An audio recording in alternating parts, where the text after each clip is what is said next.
Hello, Geshe. Hello. Hi, everybody. Delete. Is it okay to start? Yes, it's okay. Hello, everybody. Good to see you all as every week. Thank you very much for joining us. I would like to remind us all that if we have questions to Geshe, please send them, mail them to Dalit mailbox. Also, I'm happy to remind us how incredibly lucky we are to have this incredible karma, to enjoy these teachings. And as a gesture of appreciation to our teachers' generosity, feel free, if you can and wish so, with a happy mind to donate whatever you can and feel that you like to do it with a happy mind. Thank you so much. And Geshe, please. Okay, thank you for that, Leora. Okay, so as usual, let's start with setting the right motivation. And that, of course, is preceded by some breathing meditation just to calm the mind, let go of any disruptive thoughts.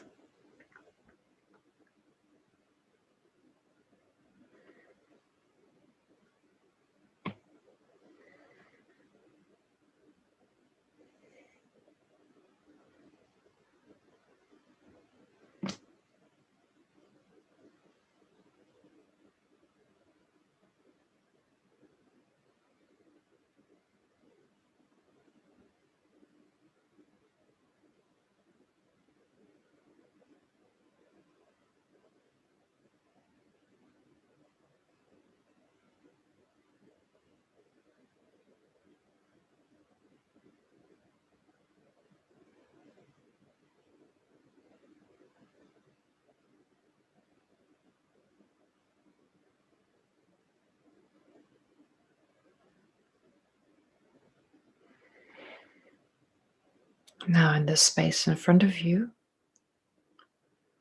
visualize Buddha Shakyamuni, who's an embodiment of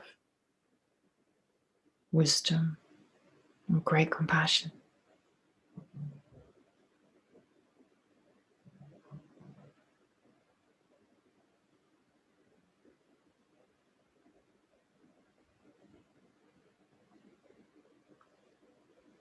And who's surrounded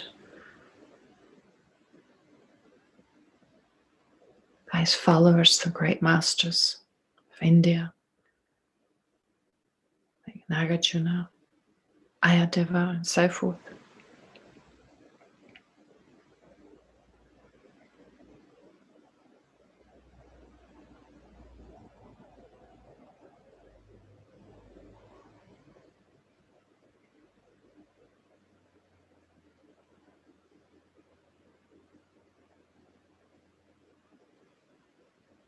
Likewise, he's surrounded by the masters of Tibet, the different traditions within Tibetan Buddhism.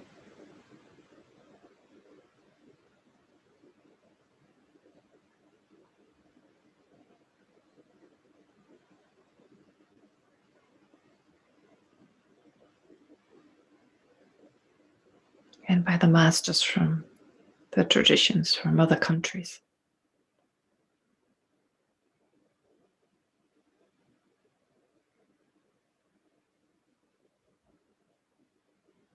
All of them serving as an example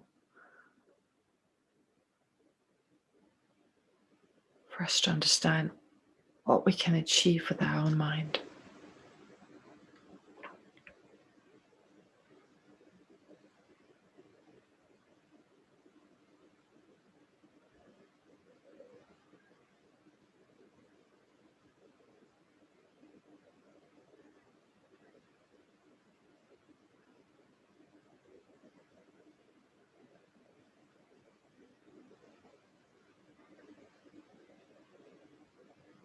And then think that you're surrounded by all sentient beings.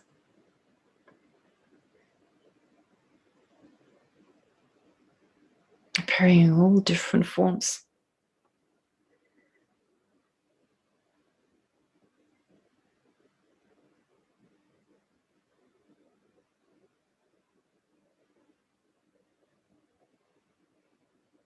and with a mind that, regarding its nature of being clear and knowing, is similar to the mind of a Buddha.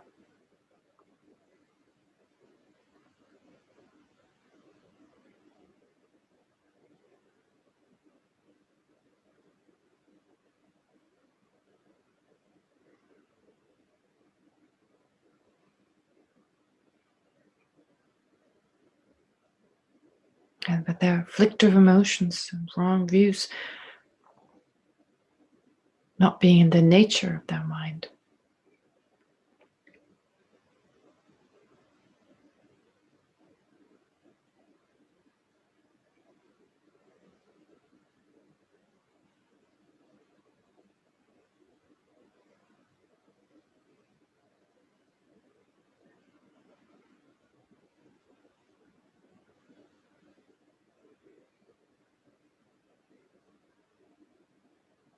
And since all sentient beings are just like ourselves,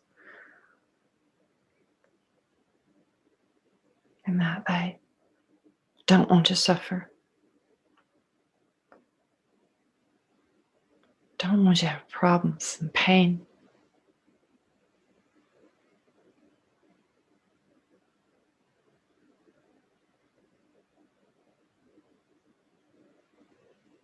instead want to be happy.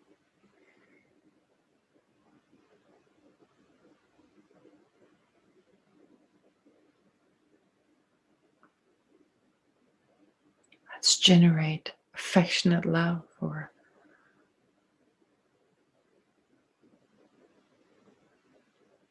affectionate attitude of closeness and of acceptance towards all sentient beings.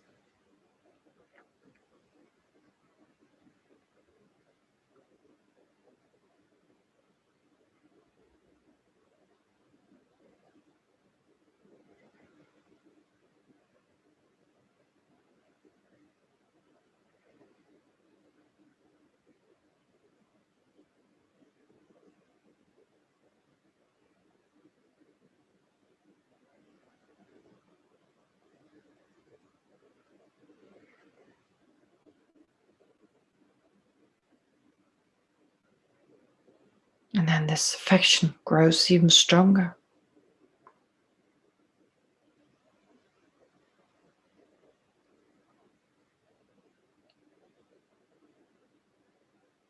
And becomes the affectionate attitude that wishes for all sentient beings to be free from suffering and its causes.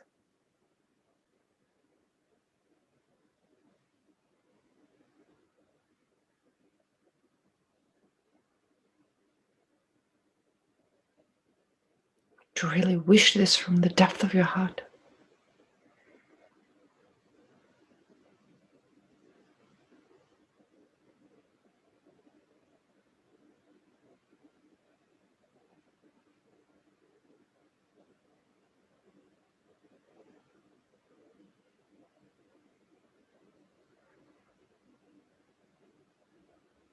And as this wish grows stronger, it turns into the wish to protect all sentient beings from their suffering and its causes.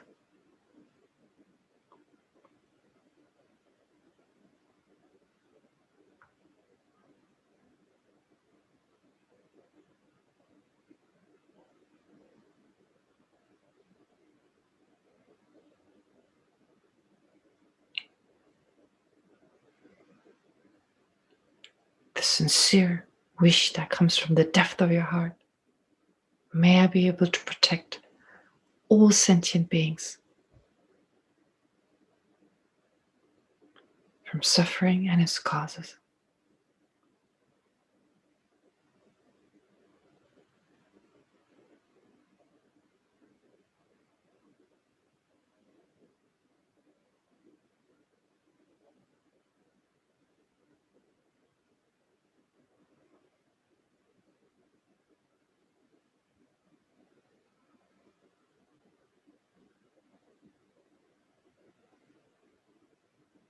And that great compassion then grows even stronger.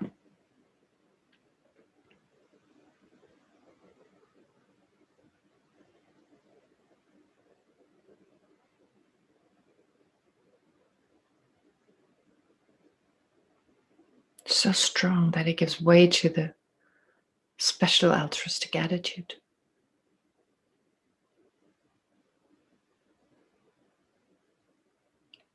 There's the determination. I'll do whatever it takes, however long I'll need.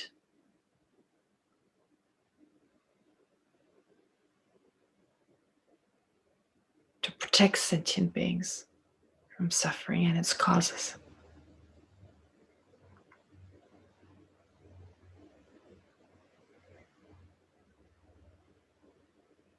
Feel this determination with your entire being.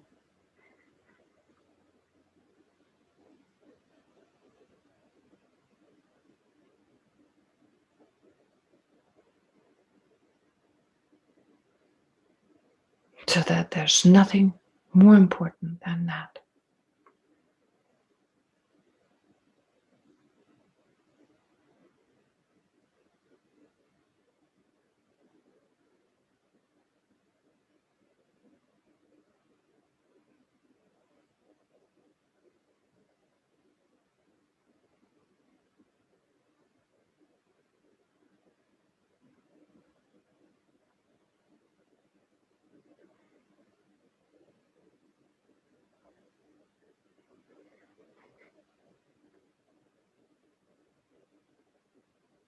And then based on the understanding that we're most effective if we become a Buddha ourselves in our effort to protect sentient beings from all their suffering and all their hindrances. If we become a Buddha ourselves. So let's generate the mind of enlightenment, the wish to become enlightened for the welfare of all sentient beings.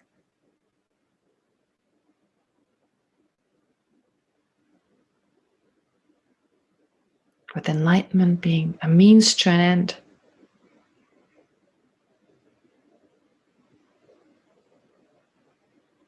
Controlled by this deep care for all sentient beings.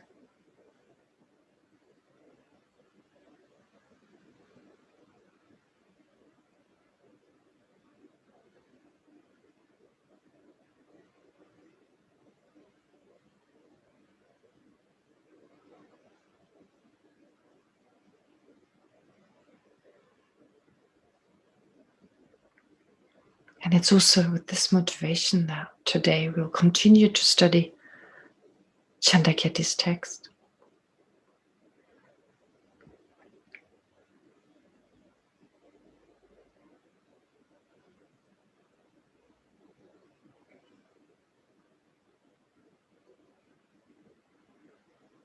And recite the prayers first.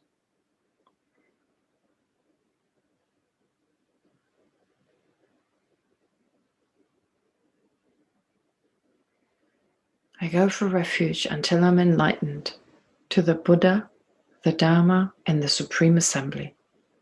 By the accumulation of merits of practicing generosity and so forth, may I become a Buddha to benefit all sentient beings. I go for refuge until I'm enlightened to the Buddha, the Dharma, and the Supreme Assembly. By the accumulation of merits of practicing generosity and so forth, may I become a Buddha to benefit all sentient beings. I go for refuge until I'm enlightened to the Buddha, the Dharma, and the Supreme Assembly. By the accumulation of merits of practicing generosity and so forth, may I become a Buddha to benefit all sentient beings.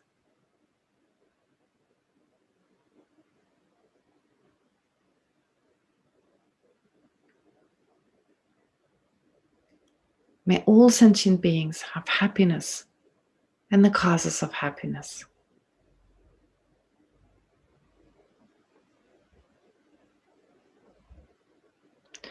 May all sentient beings be free from suffering and the causes of suffering.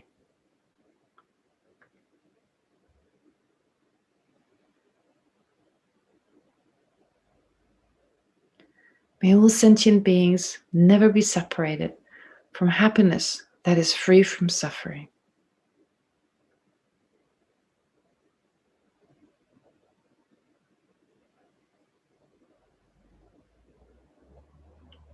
And may all sentient beings abide in equanimity, free from attachment for friends and hatred for enemies.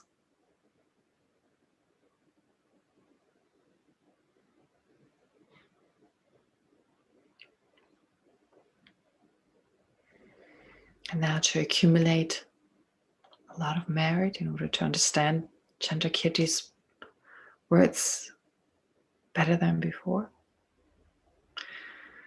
Reverently I prostrate with my body, speech, and mind.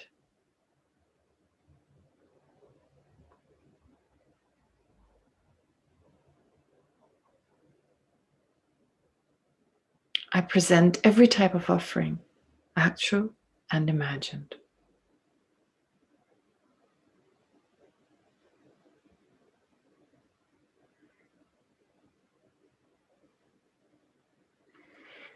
I declare all my negative actions accumulated since beginning this time.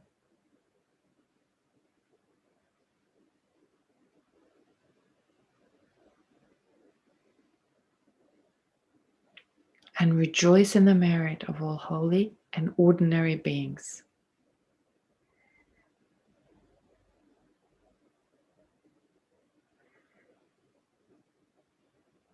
Please remain until the end of cyclic existence.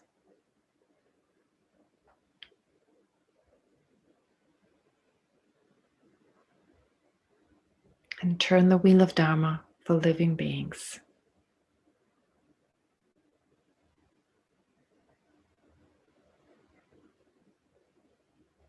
I dedicate my own merits and those of others to the great enlightenment.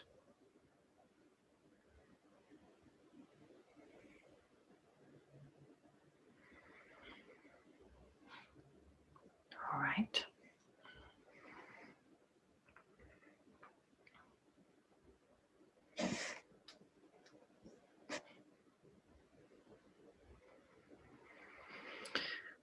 Okay, so again, as usual, as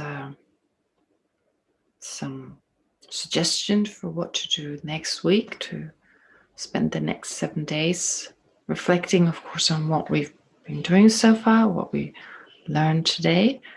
But also today, what I'd like to mention is a particular verse from Shantideva's, well, whichever way you want to translate the name of the text, the Bodhisattva's way of life.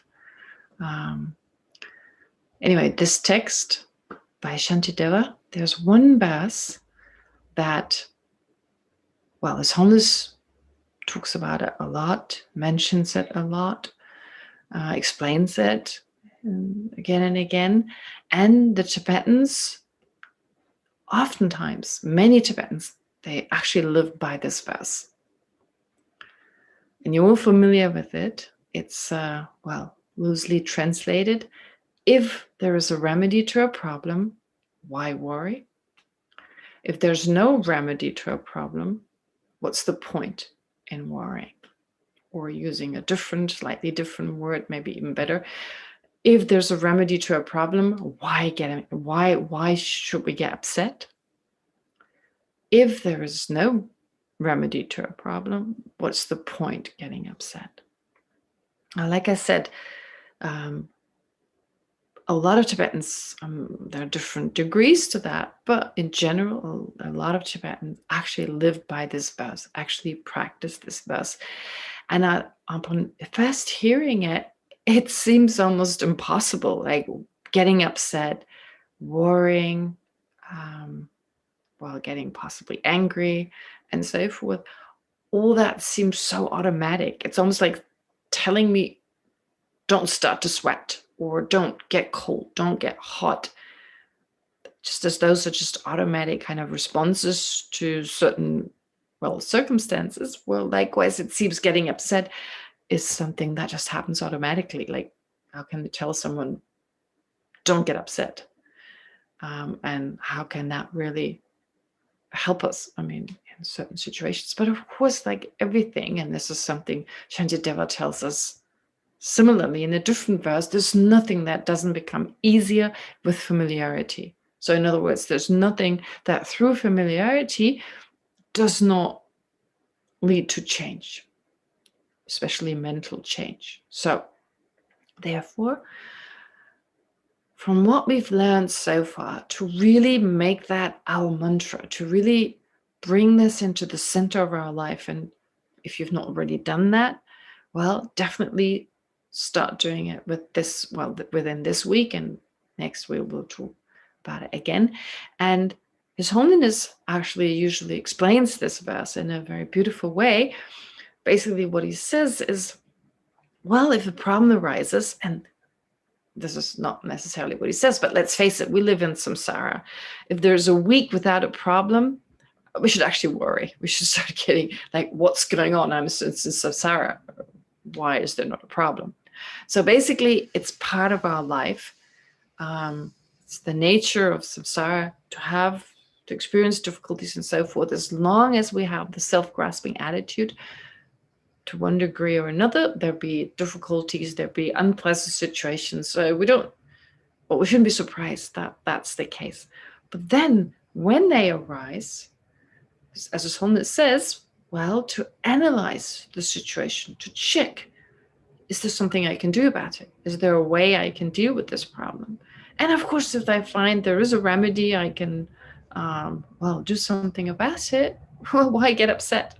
I can change it. If, on the other hand, I find there's nothing I can do about it, it is what it is, well, again, I can't change it. Why get upset?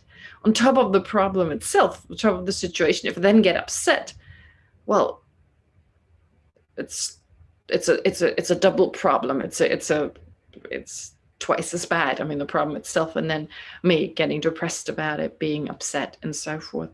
And this verse comes to mind all the time. Why? Because living, well, away from Dharamsala for now, being in the West, it's so obvious. Again and again, I meet people, I see people, I hear from people that who, of course, problems arise, and they get so upset, and they get so, well, sad, and exaggerate the situation, and feel depressed after a while, fall into a depression.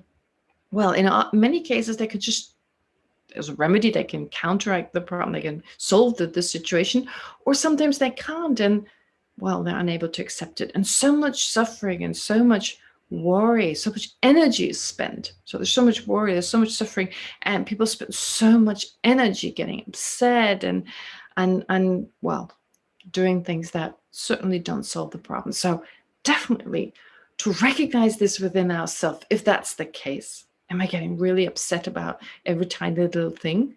And for this coming week in particular, to watch your own mind.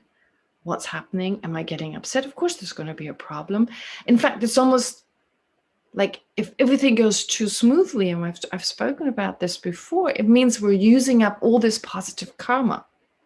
So unless we replace it all the time and accumulate a lot of virtue, accumulate a lot of merit, well, we're actually using up all the merit we've accumulated in the past, because any positive experience is the result of a positive action in the past that we've accumulated, and that's the stockpile we're basically using up.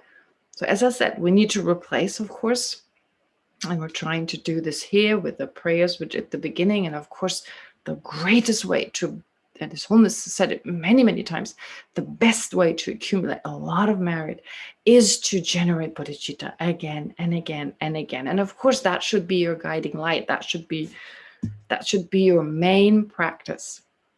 But at the same time, of course, as I said, to when situations, when problems arise, to not be surprised and to be accepting of them. And of course, not to be some kind of, well, I don't know, sucker or whatever, friar, and then like, just, okay, whatever, I'll just be with all these problems, just bring it on. I mean, it's not supposed to be about giving in and just becoming a victim and not doing something about it, but rather look at the situation. Is there something I can do about it? Can I solve the problem? Can I do something with it? And then apply our human intelligence. And again, no need to be upset, but rather to rejoice that we found a solution. And if we can't help it, well, then definitely to accept. In this case, it's a karma that cannot be changed. There are karmic results that, of course, can be changed. Otherwise, the first part of this verse, if there's a remedy, well, why get upset? Wouldn't make sense. But there are certain karmic results that, unless the karma is exhausted, there's nothing we can do. So we need to just go through it until by itself it'll go away. It'll, disappear. It'll be over. And again, if that's the case, why get upset? Just be with it and reflect on what you've learned. And now, having studied about emptiness, you have another tool to reflect on the fact, well, a problem is actually just a problem as long as it's labeled a problem. So when we say problem, we talk about a conventional reality. If I call it a problem, that's what it's going to be for me. If I have the thought problem, it's going to be a problem. If I call it a challenge, well, then that's what it becomes.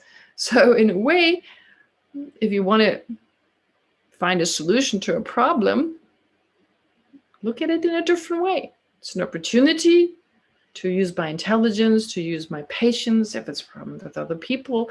Amazing. They give me the opportunity to look at my own mind, find which qualities am I still missing? Is it patience? Is it tolerance, and so forth? So it gives me so many incredible opportunities to practice patience, tolerance, acceptance, and so forth. And again, to see it as a challenge, to see it as a teaching, rather than a problem. And in that way, we've already solved the problem right away. So to really make an effort to try and live according to this verse. I'm sure there's a better way to translate it. But to become aware, to be aware, and to really put this in the center of your daily activities, your daily experiences. If there's a problem, if a problem arises, well, check, is there a way to analyze it? Is there a way to solve it? And if there's a remedy, apply the remedy. And so there's no need to get worried.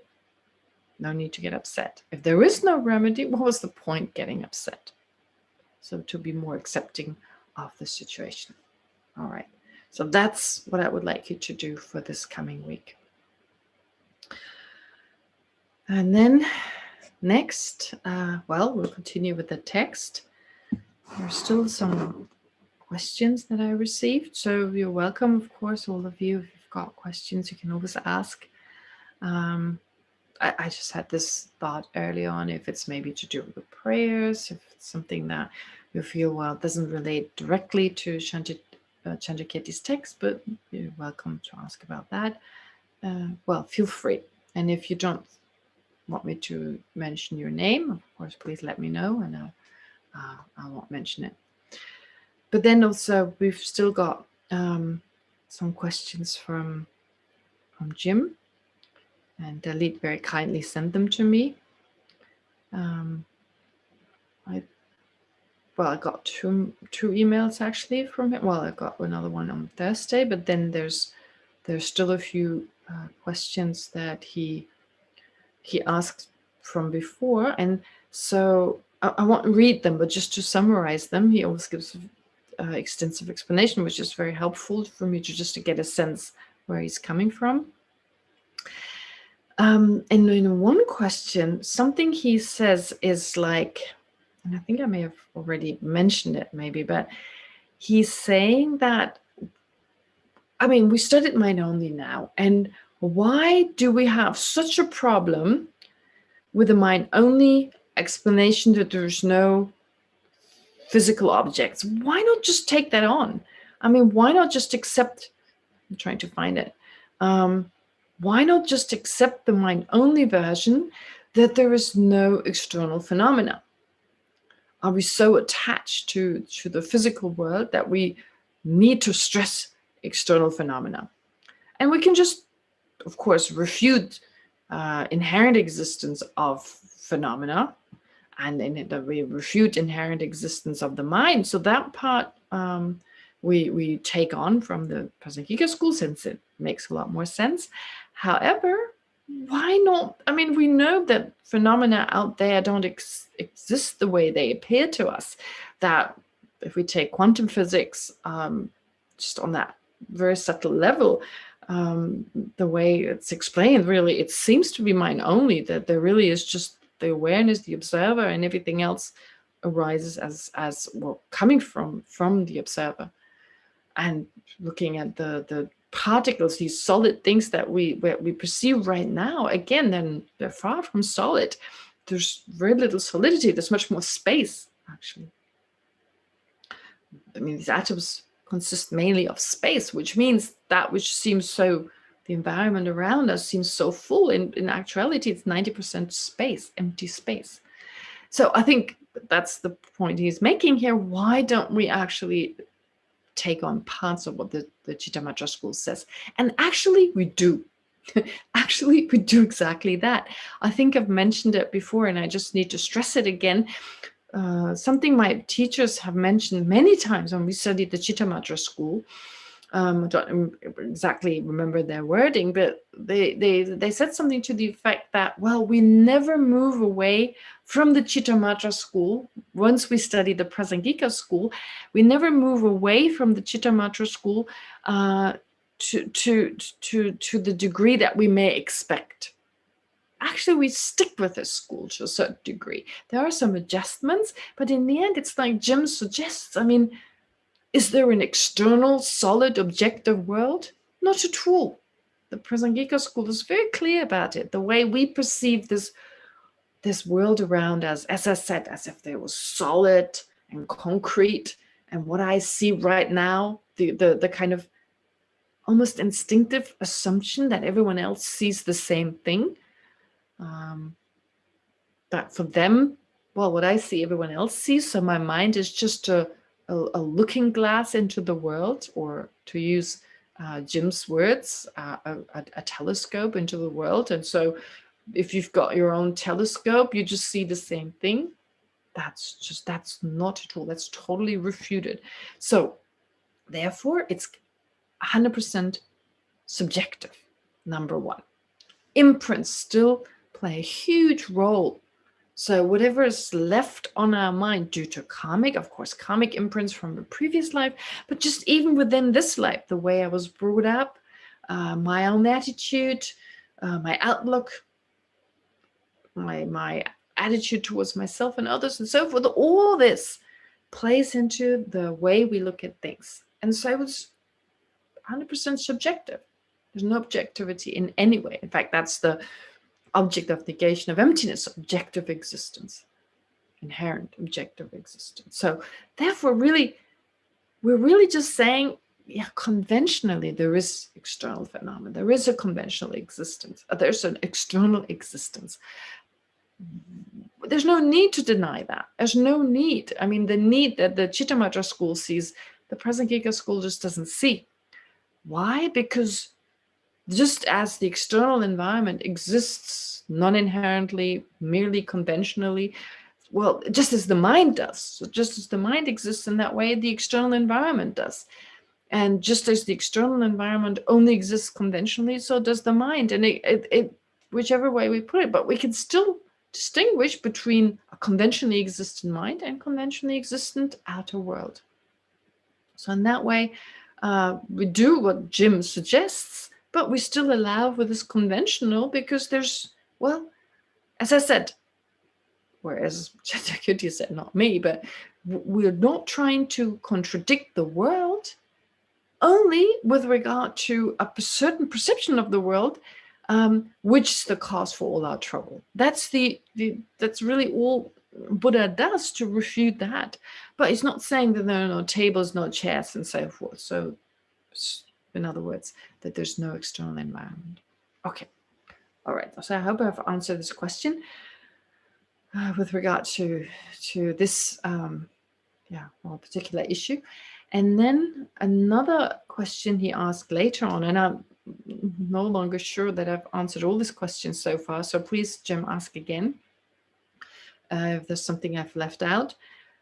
But there's one more question. He writes about the difference between knowing versus believing, or maybe even being convinced. So how do we know something?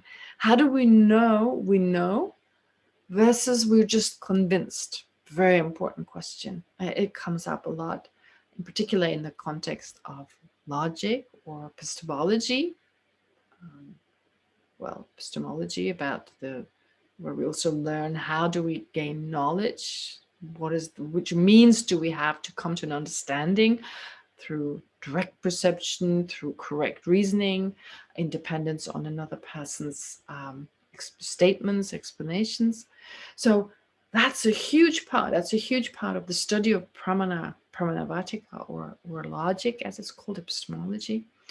And in this context, of course, we will debate it. We have this question, we ask the question, and we debate it with one another. What is the criterion? What is the criterion for knowing something?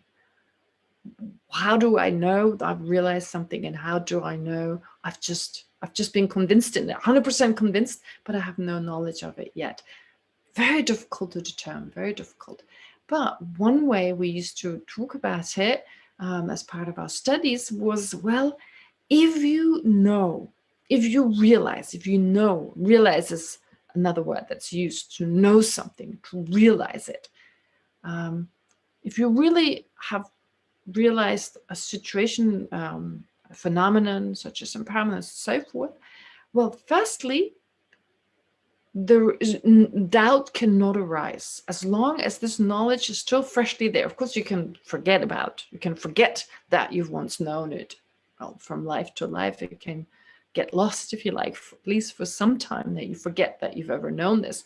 But assuming that you don't, so that in a certain situation you're still clear, you know that you've known this knowledge is still very fresh, well, then no one can convince you from the opposite. So you know firsthand, you've come to that experience, you have had that experience, so you know.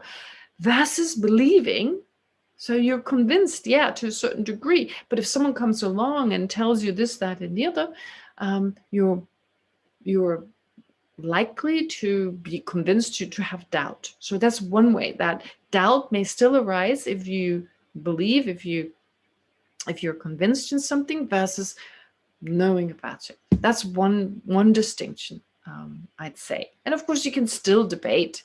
Could you still get someone after they realize, they know they've seen it? Can you still convince them that that's not true? Well, I don't know. Maybe you can. Yeah, maybe in some cases that they doubt whatever they've seen. I don't know. But this is where it becomes a little hazy. I mean, to really give you a precise definition is very difficult. But in general, I guess that's a way you can look at it. And another way is, for instance, knowing certain things such as impermanence or emptiness. I mean, certain slightly hidden phenomena, the knowledge of which is extremely important. What is the difference between knowing emptiness, subtle impermanence, versus just being convinced of it?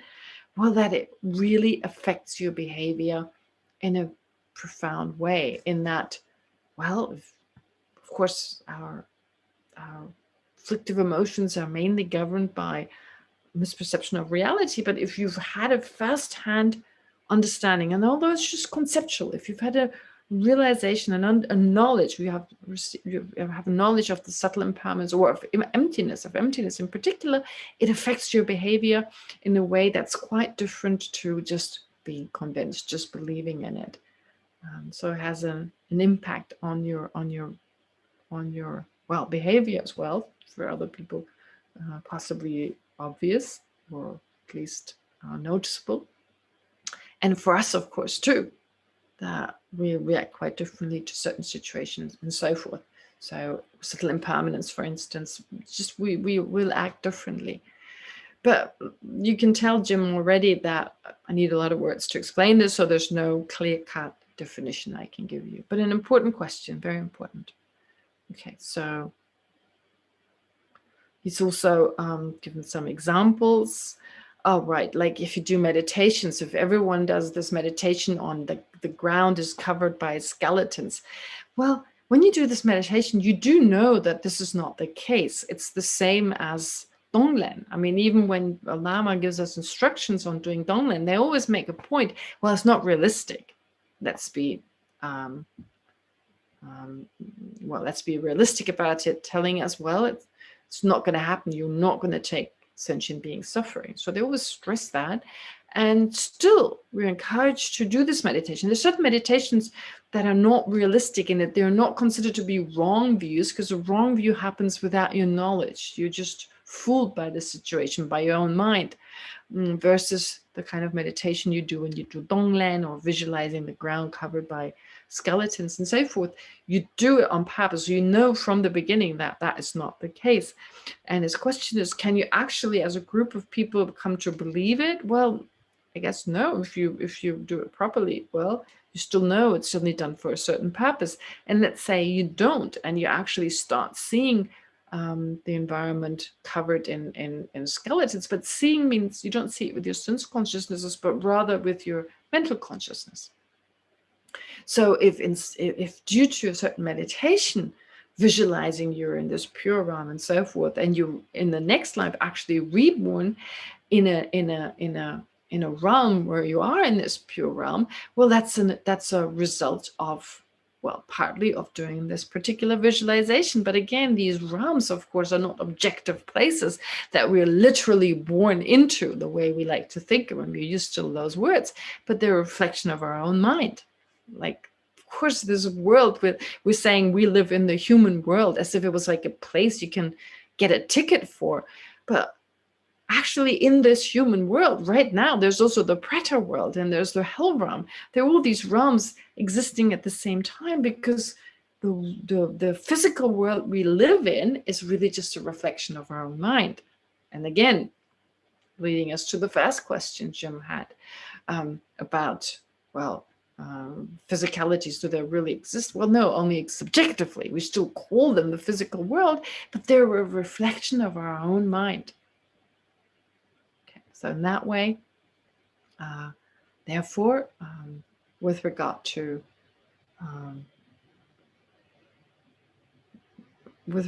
these meditations, well, they do, of course, change our mind. And if our mind is changed, then our perceptions, what we perceive also with our senses, in particular in our next life. I mean, being human, as long as we're humans, our senses, it's a karmic result. We distinguish actually between karmic results that can be changed within one life and karmic results that cannot be changed within one life. Tibetans have a certain term, like they call it ripened karma. Ripened karma is a kind of karma that once it's ripened, it cannot change. So for instance, the fact I'm a human being, as long as I'm in this life, I will be a human. That's also the result of my previous karma. And as long as I'm in this life, this karma won't change. That's an example of that type of karma.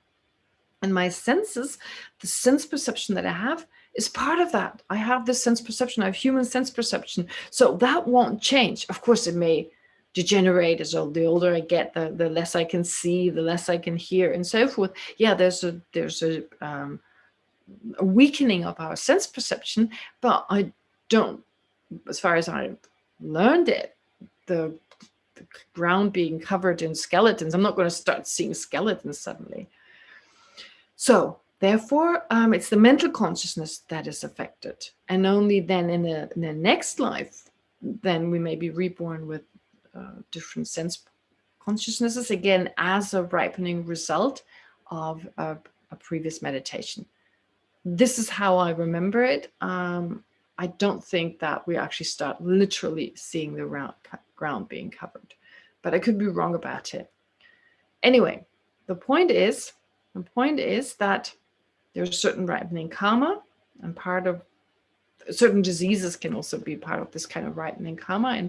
And like I'm saying, our sense perception is part of this. So we don't start suddenly seeing things. Of course, that may happen as a result of karma. That's also part of it, like having hallucinations. That could happen. I'm born with a particular mind and body that is part of my ripening karma. I start hallucinating and there's nothing I can do about it. But that's different. Okay, so I hope that I've answered your question.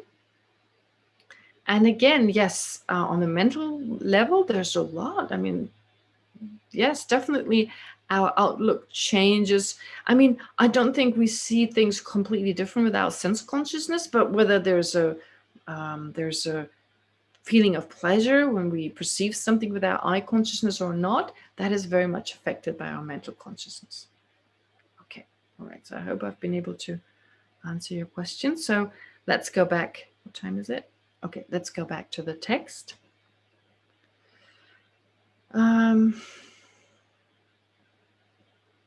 We got to verse, I think it was, what verse do we get to? 90? All right. Even though matter does exist, has no status of a creator like mind. Like 90. mind. Pardon? Yes? We've studied 80, 89 and 90. Okay, great. Then it's 91. Okay, so a few verses left. They're not that hard to understand. 91.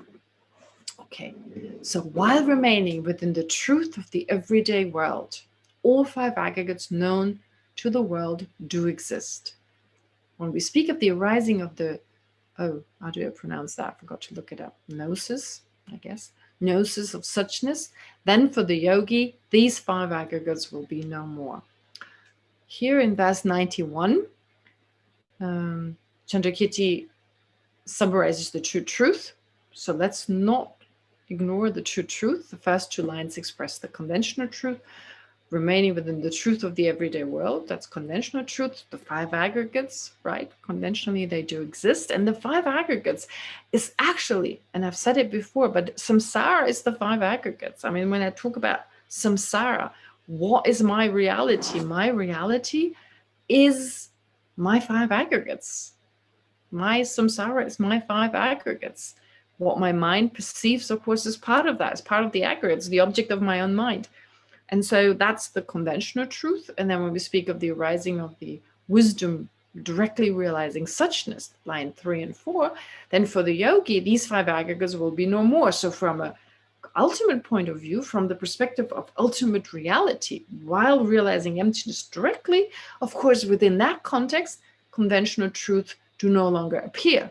So we have the mind that perceives conventional truth, we have the mind that perceives ultimate truth, and you probably remember from studying the true truth, what's the difference between the true truth? It's explained from the point of view of the different minds, conventional mind, ultimate mind.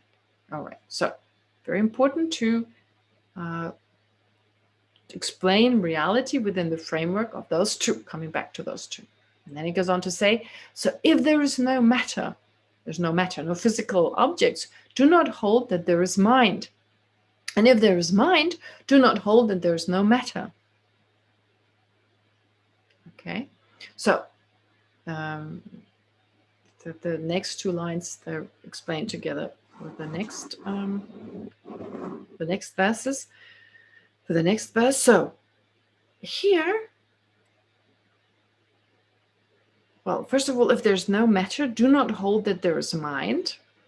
Okay, so if there's no matter, if there's no intrinsically existent matter, do not hold that there's an intrinsically existent mind. And if there is a conventional mind, do not hold that there's no conventional matter. So saying like the Chittamatra school, according to the Prasangika school, is falling to the extreme, holding on that there is a inherently existent mind. But if there's no matter, no inherent, well, if there's no matter, then there's also no inherently existent matter. So then do not hold that the mind is inherently existent. But if there is mind, if there's a conventional mind, well, there should be conventional matter. Okay. So then it goes on to say, Chandrakirti goes on to say, well, in the Wisdom Sutras, the Buddha rejects them equally.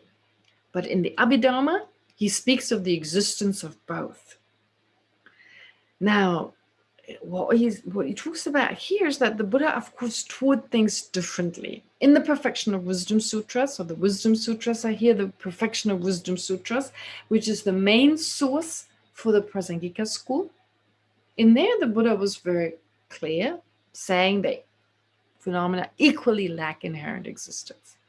But in some of the lower schools, Vaibhashika, Satantrika, which accords with the Abhidharma system, right? He speaks of the existence of both, the inherent, even objective existence of both. You may remember I talked of the 4 schools of Buddhism in a particular way. Once I said to you that the Abhidharma system, which includes the Vaibhashika and the Satantrika system, according to that particular philosophical system, the external world exists subjectively. There's an explanation, of course, there's mind, and mind is important and all that. But initially, they give us the impression, those texts, those teachings give us the impression there's this objective world. And yeah, we just have a telescope into this world. We're just looking at the world the way it is. And the mind is important, and their self doesn't exist the way it appears. Yeah, that is addressed. Not selflessness as a lack of inherent existence, but of course a type of selflessness. But like my point is, in the Abhidharma system, everything exists subjectively. In the Chittamatra school, which comes next, it takes us from that imbalanced state. Like if you kind of like I'm moving this way, that's like one imbalance, the Abhidharma system, everything exists subjectively. It takes us to this other extreme that there's only mind. It's another extreme. And then the Prasangika school is kind of the balanced state between that there's not only inherent mind, there's no inherently existent mind, and not only mind, there's conventional external phenomena, conventional mind. And so it refutes both of them. The idea that there's an objective world, that is refuted, but the idea that there's only mind, that's also refuted. And that is the middle way, or the balanced explanation. So anyway, having said that, therefore, here in verse 92, the first 2 lines, in the Wisdom Sutras, the Buddha teaches, of course, the lack of inherent existence, but in the Abhidharma, he taught that phenomena exist inherently, objectively. All right. Even, and it goes on to say, even after you have undone the structure of the true truth, the substantial reality you assert remains unproven. So you may undo the structure of the true truth. The Chittamatra school definitely does that. I mean, if you accept inherent existence, both truth, you're basically contradicting both truth. But then the substantial inherent existence you assert, it remains unproven. Okay, so therefore, well, it remains unproven. This independent existence, this independent existence that remains unproven. Therefore, you, the Chittamatra, you should know that from their outset, phenomena are unborn inherently, are not inherently born in reality, but only born in terms of the world. Okay, so it's like we label being born, literally saying having come into existence and so forth. It's just labeled. Remember the example I gave you of the seeds and the sprout. Now we call it a sprout, right? We've decided this is what we call the seed, this is what we call the sprout. And if the word seed had a larger meaning, well, we would be talking like, let's take like, well, the seed, first day you have the seed, second day you have the sprout. Okay, so we've decided if these are the characteristics of a particular phenomenon, we call it sprout. If it doesn't have those characteristics, we call it seed, right? But if we hadn't done that, if all the characteristics that are typical for, in the first scenario, being called sprout was still called a seed, then on the first day and the second day, in both cases, we'd have a seed. We wouldn't talk about, oh, on day 1 we had the seed, on day 2 we had a sprout. Because as the world, as the people of this world, living beings of this world, as a convention, this is what we call the sprout. So we have a sprout, first day, second day. If, like I said, we do say, well, no, a sprout has this characteristic, a seed has those, and they're different. Therefore, we say on the second day, the sprout has come into existence. We also label that because now we label it sprout. Yesterday there wasn't, we didn't label it sprout. So therefore, today we say it was born. It came into existence. There's no inherent coming into existence, but it's due to the fact that we now call it that. We can also now refer to this as it has come into existence. It was born. The sprout was born, or to not use that word, the sprout has come into existence. So in reality, of course, it's not inherently true, but it's in terms of the world. Okay. Then in verse 93, I hope this is clear what I just said. I hope I didn't confuse you too much with the seed and the sprout. Okay. You can always ask, of course. It goes on to say in 94, verse 94, now this is showing now, these verses with the following verses, Chandrakirti says specifically, well, the Buddha taught, of course, the Chittamatra school, because there's a purpose for it. There's a need for that. There was a need for it. There's still a need. Learning about this, but those teachings need to be understood to be provisional. So we know this, distinction between teachings that are interpretative, that need to be interpreted, that are provisional, another way of describing them, and those teachings that are definitive, can be accepted the way they're set forth. Okay, so here he teaches, Chandrakirti says specifically, the sutras that state what are perceived as external do not exist. So here, Chittamatra school, and it is the mind that is perceived in diverse forms. Such statements are intended for those extremely attached to forms, to help such people turn away from matter. So it is only provisional. There are other reasons, Tsongkhapa cites, of course, is also to prepare the mind, to take the mind from this other extreme, the Abhidharma teachings, that everything just objectively, there's this objective reality, to take people away from that, to introduce them to the Prasangika school. That's also one reason that is not explicitly mentioned here. But more practically, more directly, well, think if you're extremely attached to a lot of physical objects, other people's bodies. I mean, that's one of the strongest attachments, being attached to another person's physical appearance, for instance. Well, if it's just an imprint of your own mind, if you learn this beautifully formed body, well, it's actually just the appearance. It's just due to my imprints ripening. If you really take it seriously and think like a Chittamatra person, what's going to happen to that obsession with this other person's body? Your obsession with this external, these external objects. Very effective, highly effective. Already mentioned that before. Anyway, so therefore what it says here is that those teachings are only provisional and they serve a specific purpose. The purpose to reduce afflictive emotions.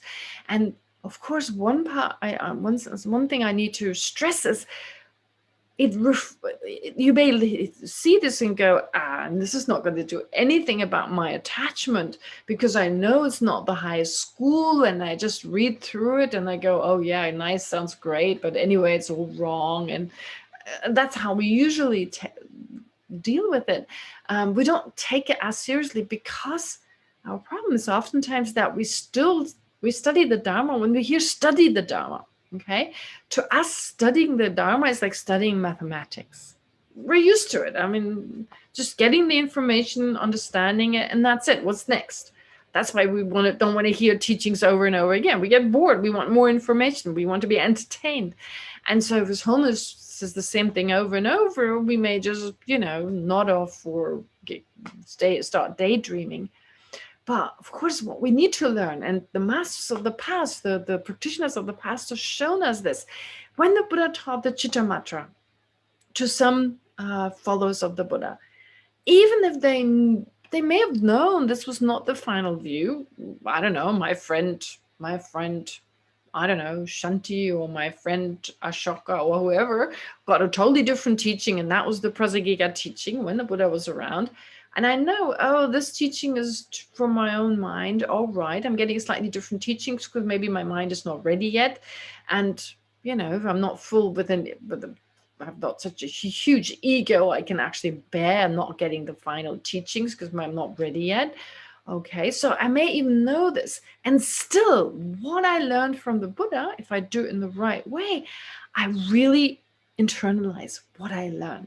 I put it into practice. So studying, trying to understand the Dharma doesn't just mean trying to get the information, but to internalize it, to apply it, to take whatever I learn. And you may have,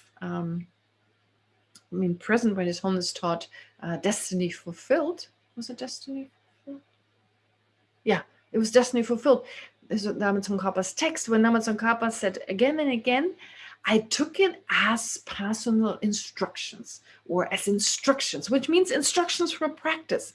Whatever Lama Tsongkhapa had studied, he took it as practice. He took it as like instructions. He learned to see it as instruction. He actually says previously, I wasn't able to do that first. I just learned about it, and then I took it as instructions. So we should do the same things. And the masters in the past have done it. How's this relevant to me in my daily life?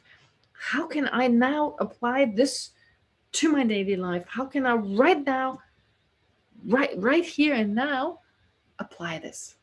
All right. So this is what the followers of the Buddha did at the time. So when they heard these teachings, whether they knew those were the highest teachings or not, right away they applied it, and that was the benefit they got. Okay, so nothing exists externally. They internalized that. So this external body that I find so attractive doesn't exist in that way, and it has the desired effect on their mind. Now, if we do it correctly for the time when we study this, we should also put on the cap of a Chittamatra person to a certain degree and see how it affects our minds. Someone has just unmuted him or herself. Could you just check whether you've unmuted yourself? Okay, it's gone. All right. Okay, so therefore, that's what it says in 94, that the purpose, of course, of these teachings is to internalize them, and in that way to benefit, well, in terms of attachment to forms and so forth. The Buddha himself stated this to be only provisional. The Buddha himself has said it. And reasoning true proves it to be only provisional. So the Buddha said that it's not the final teachings, but that's only secondary. More important is the Buddha, there's reasoning. So not only did the Buddha say it, but as we all know, it's more important to apply reasoning, to not rely on what the Buddha has said, but to apply reasoning. So that true proves that the Chittamatra school, the Chittamatra philosophy is only provisional. It's interpretative, it's not definitive, cannot be literally accepted. As for other sutras that may be of the same time, they too are indicated by this scripture to be provisional. So it's not just the sutras. Well, we've mentioned the particular Chittamatra sutras, but also other sutras that the ones that, well, other teachings, other treatises, for instance, they're also just provisional. Once cognizable objects. Wait, let me just make sure. What's the next? Sorry. Oh yeah. And so now it's Chandrakirti establishes that they are provisional, so that these teachings are provisional on the Chittamatra system, and of course there are other schools, but here mainly the Chittamatra school that is provisional. Once cognizable objects are shown to be no more, then negation of cognition is easily obtained, the Buddha said. So once cognizable are shown to be no more, once just a sec.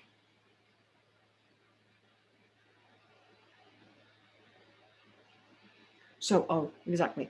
Once cognizable objects are shown to be no more, then negation. So once initially, so this is showing that initially, this is the other purpose. I've mentioned it before, and here it's explicitly mentioned. Once you show that, first of all, phenomena do not exist externally, so this is shown first, and then you can show them. That's a preparation. You prepare your mind to showing that things don't exist inherently. Again, in the way, not only is the Chittamatra school shown to counteract attachment towards external objects, but also it prepares the mind for the Prasangika school. So making the mind more flexible, like I've said on many occasions, it's a step-by-step process. And also, of course, Shantideva's verse that everything becomes easier through familiarity. In that, if someone exposed us to the process Gika school right from the beginning, we may be overwhelmed, but in this gentle way to hear about the Chitta Mantra first, and then slowly getting used to this material and the subject matter, and then slowly our mind becomes more flexible to understand the Prasangika school. Now, this is so important. This is so important to understand this particular, well, characteristic, if you like, attribute of our mind, that our mind, well, has the capacity to know everything, okay? The actual nature of our mind is being clear and knowing. Knowing means it has the potential to know anything, and of course to become the omniscient mind of a Buddha. So this we should keep in mind, but not just that, but also to understand that if we take our time, there's nothing we cannot know. Oftentimes in the West, we have a sense, oh, this is too difficult, I'll never understand this. And just that thought hinders us from paying more attention, to get more invested and gain a better understanding. Now, through my study of philosophy, it's had so many huge benefits, incredible benefits. One benefit that I've also noticed is that nowadays when I read something, I don't know, some instructions on, I don't know, some object, putting together an IKEA shelf or whatever. I mean, I'm the last person who's good at this, but I know I have the self-confidence. I can understand this. If I just spend enough time, I read it over and over, I repeat it enough, take a break, read it again. Why shouldn't I understand it if someone else does it? So it's given me the confidence that there's nothing I cannot know if I put energy in it, if I really spend enough time with it. So especially for the study of Dharma, that is so important, because some people initially, they have these obstacles thinking, oh, I'm not a logical person, I'm not good at this, I'm not good at philosophy. Just these preconceptions that you're not able to do this, that, and the other can be huge obstacles. But actually, through this study, you gain a better, you gain this experience, because the way you're gently taken towards the higher school, you realize, oh my God, within the week, I've gained so much more understanding. Sometimes within a day, you read something once, you read it again, and at the end of the day, you've understood it. So that has given me the self-confidence, well, the sky's the limit. I mean, of course, certain things in this life I will never know, but I will in the future. And that keeps me going. That I know I will understand emptiness at some point, even if it takes 3 countless eons. But if the Buddhas have done it, well, I can do it at some point too. So I think that's really important. And it shows this skillful means of teaching. First, the Chitta Mantra school. And of course, that's just one example, but these step-by-step ways of teachings, we can see how our mind is actually so adjustable, and is through familiarity, as Shantideva says, there's nothing that doesn't become easy. All right. So I've said this, I've stressed this, I want you to develop that same self-confidence. The sky's the limit. There's really nothing you cannot understand if you don't make an effort. If you go through the steps of course, important, without jumping certain steps. But if you do it in the right way, you'll understand emptiness for sure at some point. Okay, great. Let's go back to the text. So thus, there's no object. Cognition is easily negated as a consequence. So the Buddha first taught the negation of external objects, and then slowly took us to understand, well, that they're easily negated as a consequence, that first of all, that nothing exists inherently. So that can be easily established. There's no object. Cognition is easily negated. So although initially it was presented to us as mind-only school, but once we become familiar with that, then even cognition, even the mind itself, is negated here as not existing inherently. And so the Buddha first negated the objects of cognition. He started off with the objects, Chittamatra, there's no external world. So started off with the external phenomena. And then thereafter, also leading us to the Prasangika school, telling us, well, not even the mind exists inherently. Thus, having understood this account of the scriptures, understand those sutras that present what is not true suchness as provisional and interpret them accordingly, and know those that bear on emptiness are definitive. All right, so all this is a preparation. It's got a certain purpose, should not be underestimated, but of course in the end the definitive teachings are the teachings on emptiness. All right, I'll just go to the next verse. Oh yeah, so now in the last verses before we're done with this particular section, Chandrakirti once more stresses the fact that neither, oh no, we're done. Wait, we're done. Verse 898. No, 98 is still missing. Can we write it cause it rule, then anything could come. Oh no, we're done with this. Yes, we're done. Let's just double check. 98, 90. Yes, so we're done with this section. Oh my God, I finished earlier. I never finish early. Well, 3 minutes early. Okay, so that's it. So this is the part of the Chittama. This is the part of Chandrakirti's text. We'll then go back to, of course, just briefly, before we come to the next subject, or the next topic, we briefly go with 98, verse 98. It's about negating the fact, well, we've now negated the fact that phenomena don't arise from themselves and not from something inherently other. And they do not arise from both they do not arise from both itself and something that's inherently other. Both is impossible if none of those is possible, and it's impossible for something to be generated without a cause. I mean, to grow or to be something impermanent, to come into existence without a cause. That's briefly refuted, and then we move on to the next topic. But we finished now this first part. Remember, first negating that phenomena or refuting that phenomena arise from themselves, then refuting that phenomena arise from something inherently other. And then in that context, we discussed the true truth and we discussed the Chittamatra school. So we've done a huge chunk of the text, and I'm still on time. Great. So now all that remains, of course, is meditation on just that summary. And I would like you to do the following in this meditation.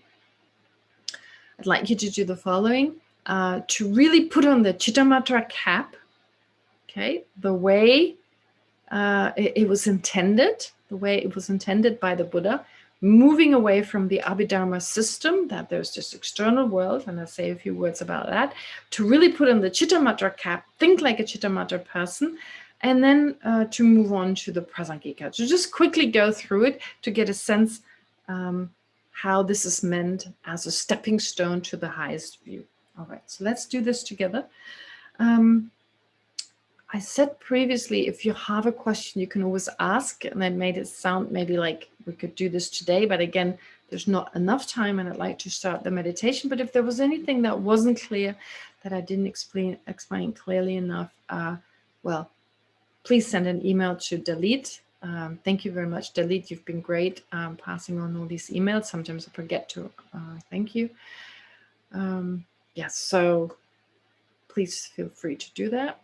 And let's start the meditation for today. Okay.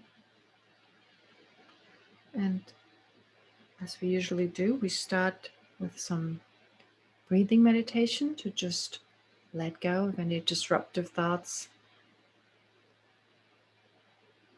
to be fully focused later on for the analytical meditation.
ordinarily our sense of reality is that there is this objective physical world,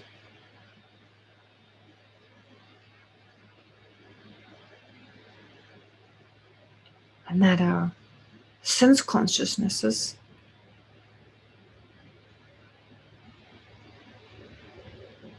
perceive exactly what's out there.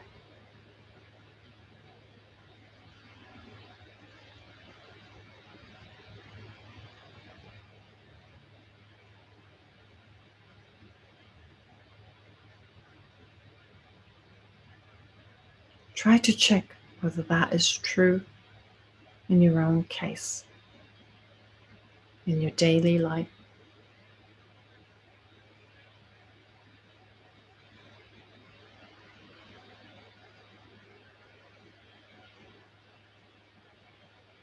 Or has at least been true up to the point you met the Dharma.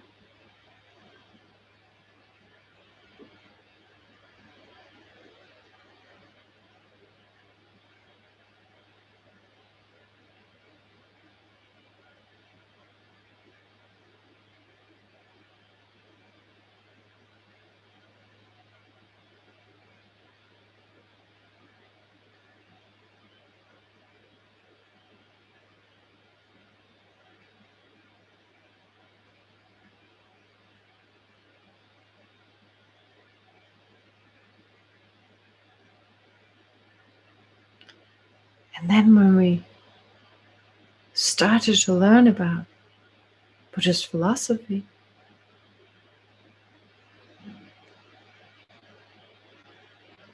we learned about the mind,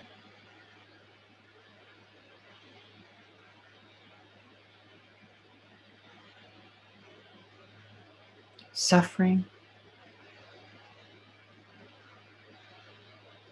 the problem with the ego,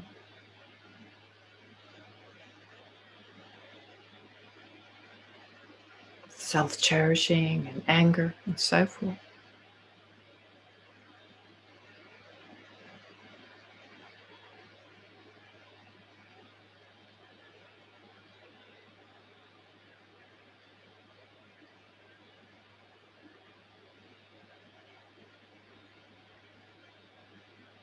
Basically, we're introduced to teachings that reflect the Abhidharma teachings.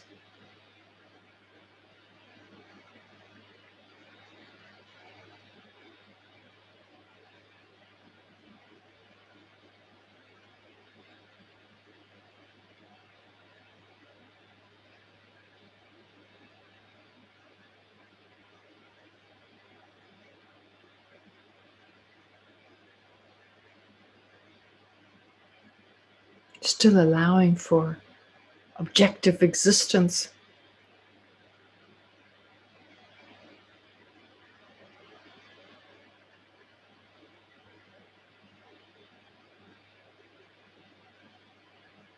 while introducing us to the Four Noble Truths.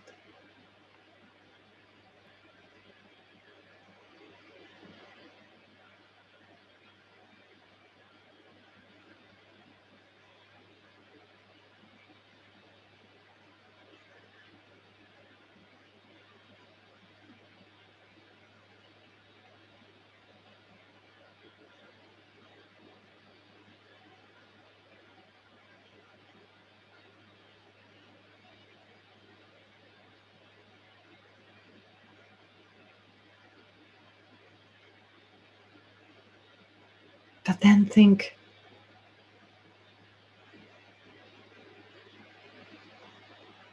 that after the foundation was laid to you by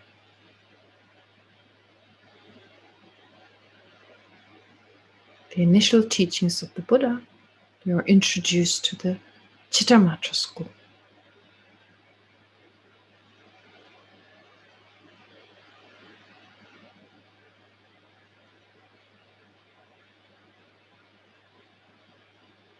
You internalize those teachings.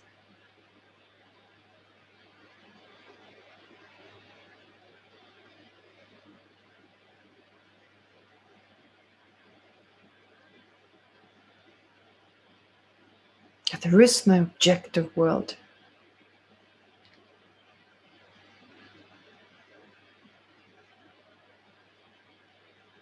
That there's nothing external to your own mind.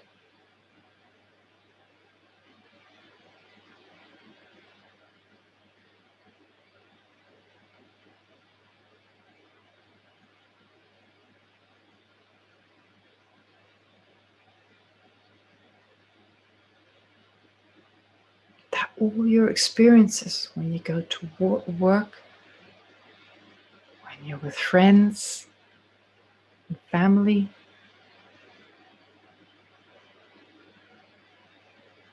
all that you hear, see, smell, and taste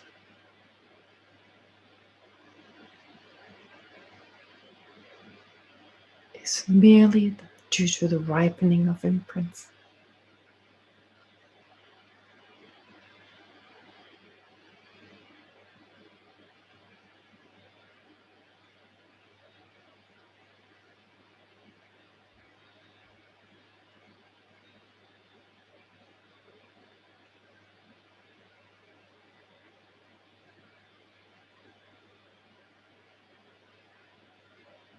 So that there's no external reality.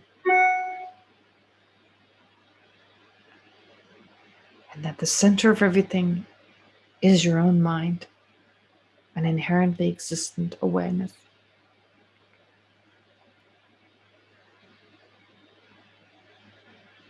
The objects of which appear due to imprints.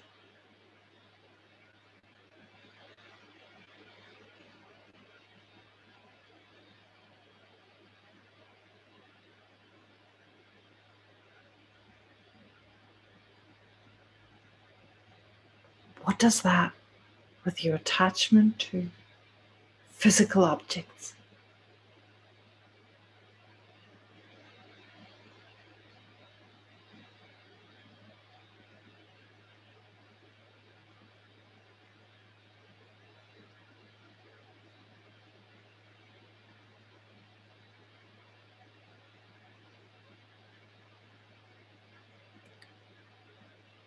The beautiful building you're attached to, or piece of furniture you're attached to, another person's body,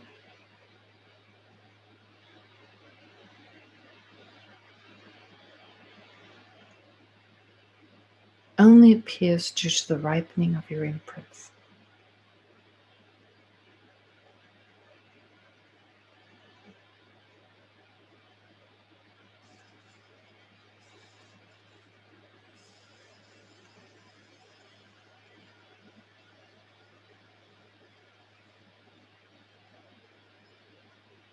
Music doesn't exist out there.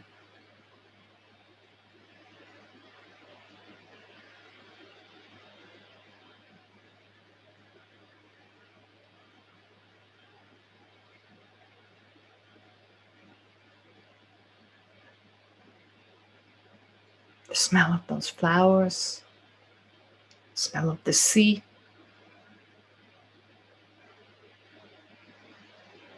a particular perfume,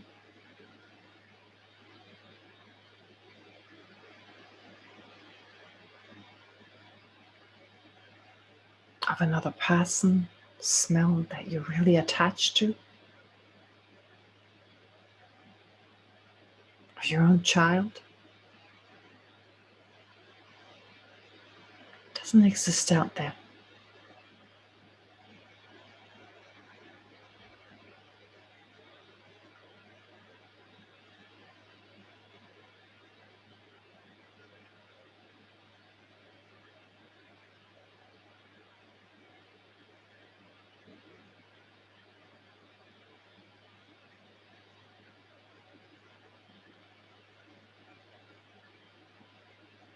The same goes for food.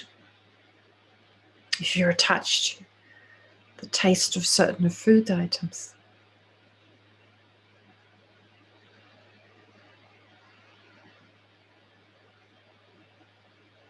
just appearances to your mind.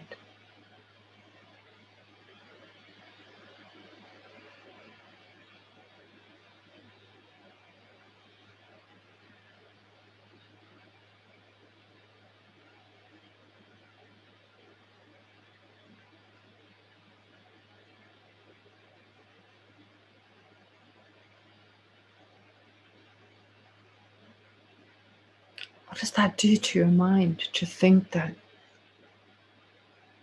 these objects of attachment don't exist external to your own mind?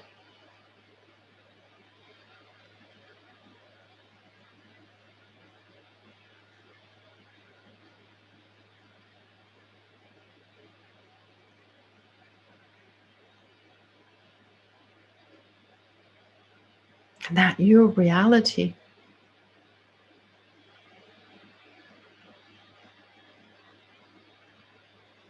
that reality as you know it, comes from your own mind.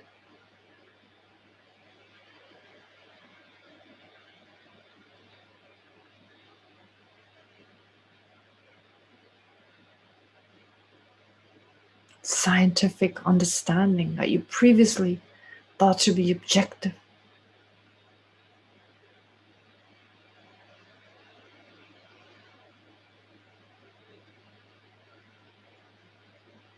guiding your own knowledge of it, just an appearance to your own mind.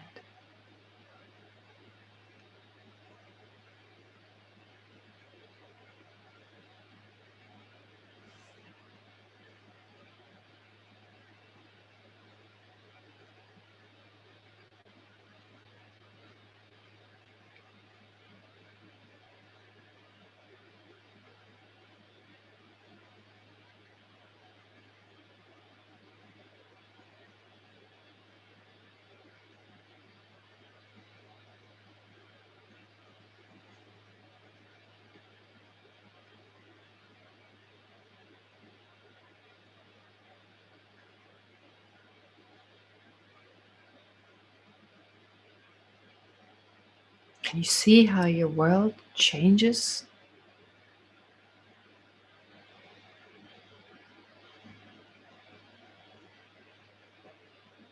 How this perception of the world may affect your everyday actions, your reactions to certain situations.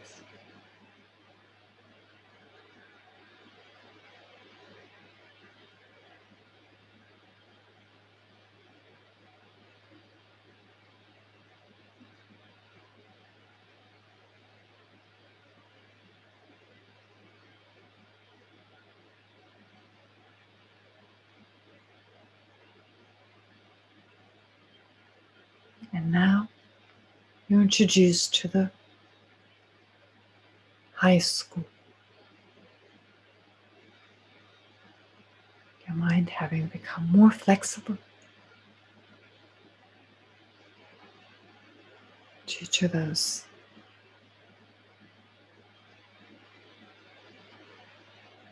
Chittamatra philosophy.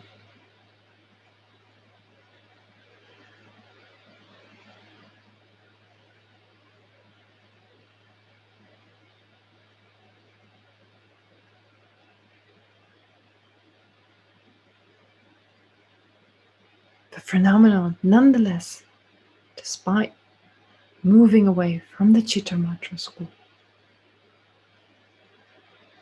still exists completely subjectively.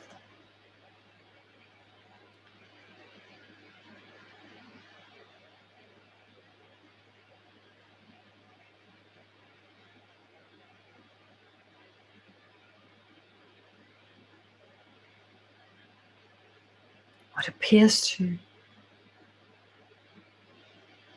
our sense consciousnesses, to our mental consciousness,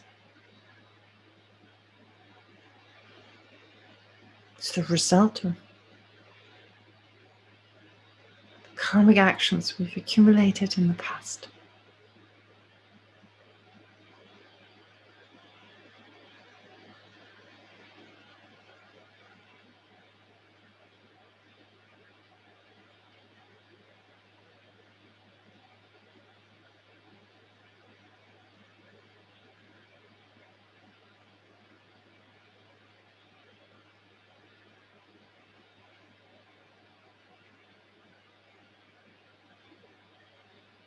The positive experiences I have the result of my beneficial actions of the past,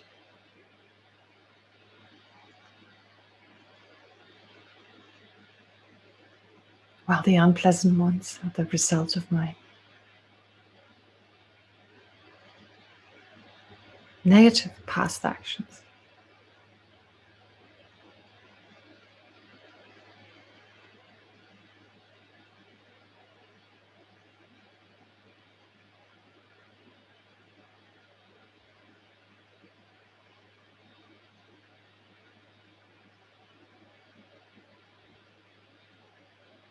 So once again, there's no objective reality.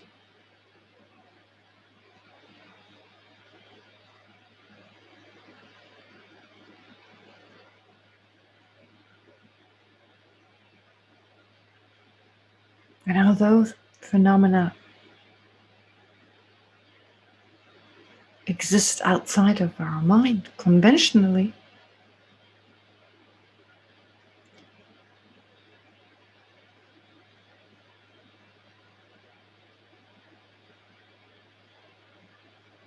that doesn't mean that they exist independently of our consciousness. For mind is the primary creator of everything.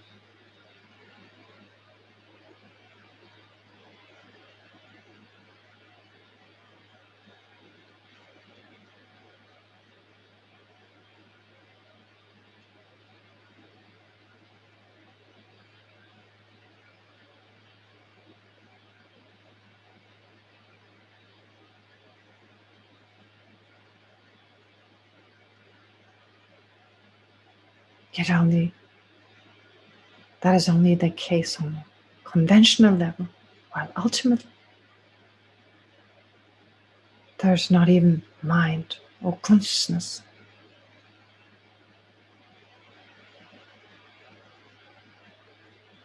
Even our mind is merely labeled.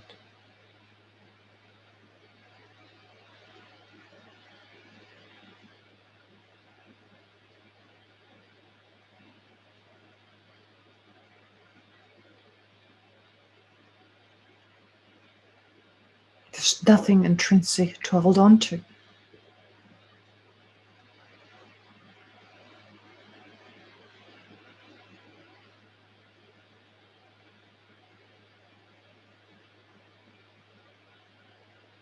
Which is why it's realistic to let go.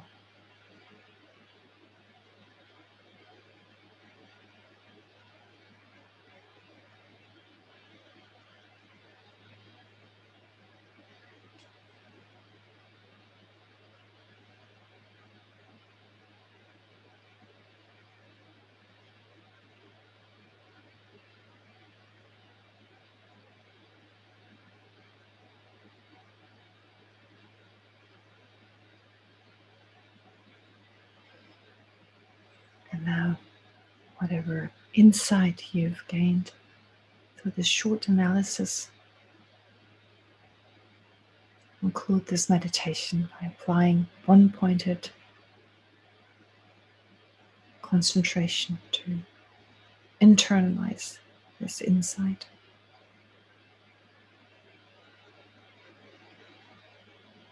That it affects you on a deeper level.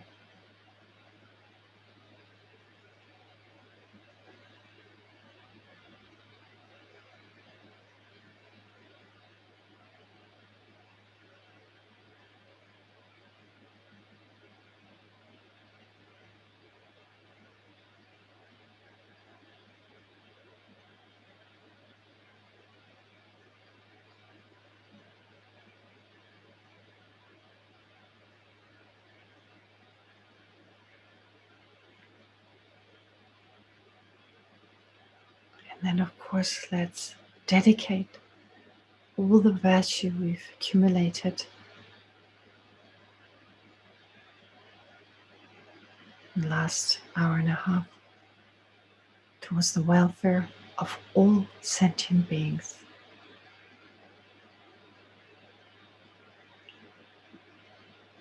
May all this, of course, become a cause for us to attain the enlightenment of the Buddha.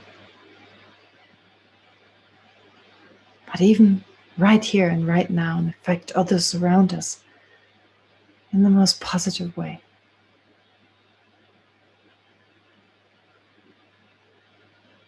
May it bring peace of mind to the beings of this world. May those who are sick, like Tabi Lubin, get better very, very soon. May it reduce anxiety and stress and so forth. And of course, in the way expressed by Shantideva.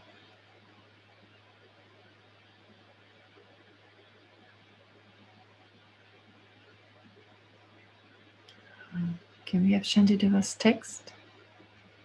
Oh yeah, there it is. Thank you. May all beings everywhere, plagued by sufferings of body and mind, attain an ocean of happiness and joy by virtue of my merits. May no living creature suffer, commit evil, or ever fall ill. May no one be afraid or belittled with a mind weighed down by depression. May the blind see forms and the deaf hear sounds. May those whose bodies are worn with toil be restored on finding repose. May the naked find clothing, the hungry find food. May the thirsty find water and delicious drinks. May the poor find wealth, those weak with sorrow find joy. May the forlorn find hope, constant happiness and prosperity. May there be timely rains and bountiful harvests. May all medicines be effective and wholesome prayers bear fruit. May all who are sick and ill quickly be freed from their ailments.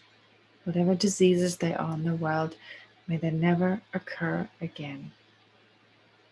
May the frightened cease to be afraid, and those bound be freed. May the powerless find power, and may people think of benefiting each other. For as long as space remains, for as long as sentient beings remain, until then may I too remain and dispel the miseries of the world.